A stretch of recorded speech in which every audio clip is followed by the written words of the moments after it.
This program is provided by Universal Genesis. All right, welcome to a very special kind of intellectual showdown. Today, we're taking the greatest minds of the modern era and sorting them into two competing teams, all to get to the bottom of a fundamental battle for the soul of philosophy itself.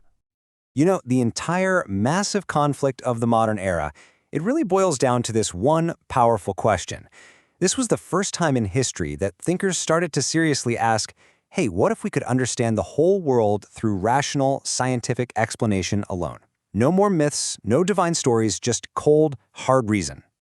And that one question splits our philosophers right down the middle into two very distinct teams. Over on the left, you've got Team Reason. Their goal is pretty straightforward. Explain the mechanics of the natural world. They want to know how things work. But on the right, we have Team Story. And they're not so interested in the how. They want to tell us why it all matters. They want to give us a grand narrative, a story of meaning and purpose. It's explanation versus justification. Let the battle begin. And stepping into the ring first is an absolute powerhouse lineup. We've got four thinkers who are about to launch an all-out assault on tradition, and their weapons are the brand new tools of science and logic. This is the opening shot from Team Reason. And man, this first attack is incredibly systematic. First, Descartes comes in and tries to rebuild all of human knowledge on the solid ground of math and physics. Then Hobbes takes that mechanical idea and applies it to society itself, designing it like a machine. Spinoza lands what seems like a knockout blow, declaring that God is nature, basically dissolving theology right into natural law. And finally, Locke argues that reason isn't some gift from the heavens, it's something we build ourselves from our own experiences. The judges' verdicts come in, and they come in fast. For Descartes, it's Team Reason. For Hobbes, Team Reason. For Spinoza, a decisive Team Reason. And for Locke, it's a clean sweep. Team Reason. So after that first round, the state of the battle is, well, it's pretty clear. The scoreboard is completely lopsided. It's 4-0. Team Reason has come out with overwhelming force, and honestly, it looks like this whole contest might be over before it's even really begun. But wait a second. Just when it seemed like a total rout, two new challengers step forward. They take a look at this cold, mechanical world that Team Reason is building, and they say, hold on, not so fast.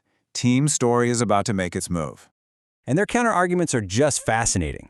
Leibniz says, okay, the world is orderly, I'll give you that. But it's not just a chain of cause and effect, it's a design. In fact, it's the best of all possible worlds. He completely shifts the focus from explaining nature to justifying it. Then Berkeley makes an even more radical move. He claims that physical stuff doesn't really exist on its own. To be is to be perceived. So what keeps the universe from just vanishing when we're not looking at it? Well, a constant perception of God, of course. And with arguments like that, the scoreboard suddenly starts to move. The verdict for Leibniz, Team Story. And the verdict for Berkeley, Team Story. And just like that, they are on the board. We actually have a competition now. Okay, so the score is now 4-2. But the next philosopher to step into the ring, he isn't just here to score another point. He's here to change the entire game. David Hume, fighting for Team Reason, is about to unleash an argument so powerful it threatens to tear down both teams. What Hume does is incredible. He takes Team Reason's favorite weapon, logic, and he turns it against itself. He asks, have you ever actually seen a cause? No. He says it's just a mental habit we've developed. And what about your self? You know, that solid core of who you are. He says if you look inside, all you'll ever find is a bundle of perceptions. Causality, the self, necessity. Hume argues these are all just feelings in our head, not real things out there in the world.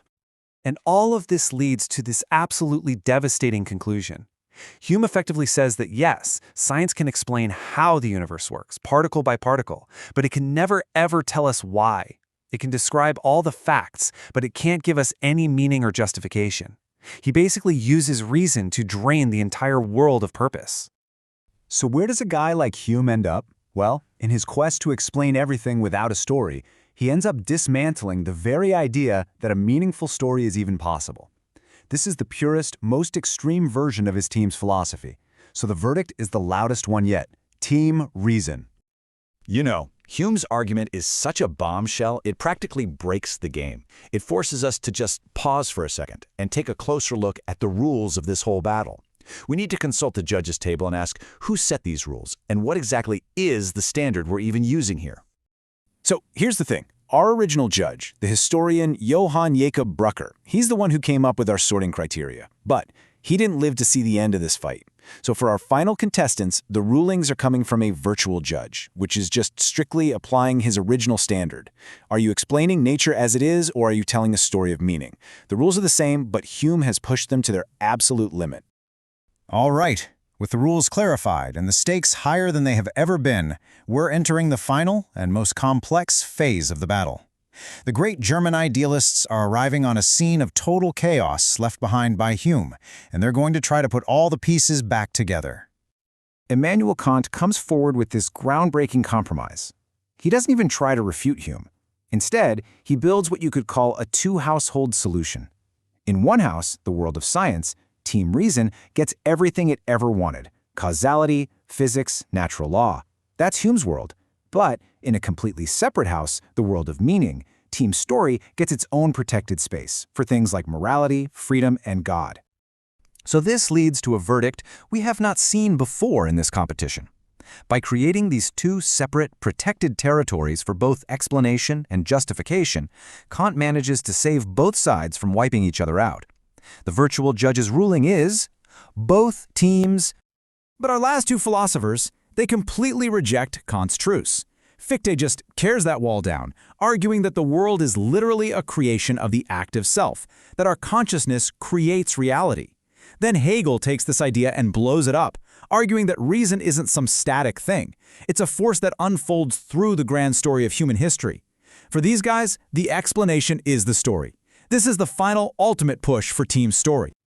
And with that, the battle of the modern era is over. The arguments have been made, all the verdicts are in. So let's step back and take a look at the final results of this incredible intellectual conflict.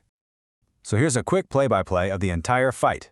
Team Reason came out swinging with 4 straight wins. Team Story fought back hard with 2 of their own. Hume scored a massive point for Reason before Kant tried to call the whole thing a draw. But in the end, Fichte and Hegel made a final, powerful surge for Team Story. And here it is, the final score. On paper, it's a narrow victory for Team Reason, 5-4, with Kant playing for both sides. It looks like the project to explain the world without a story just barely won out. But the thing is, the numbers don't tell the whole story here. And this is where we get to the great irony of this whole battle. The modern era started as an attempt by Reason to completely defeat Story. But as the fight went on, something really strange happened. Reason won. Yeah, on paper, but it only managed to do it by absorbing Story into itself. Think about Hegel. He didn't just use reason, he built a grand story about history as reason. And that leaves us with one final provocative question to think about. If the only way for Reason to claim victory was to absorb its opponent, to start telling its own grand stories about progress and history and humanity, then who really won this battle? That's something to chew on. This program is provided by Universal Genesis.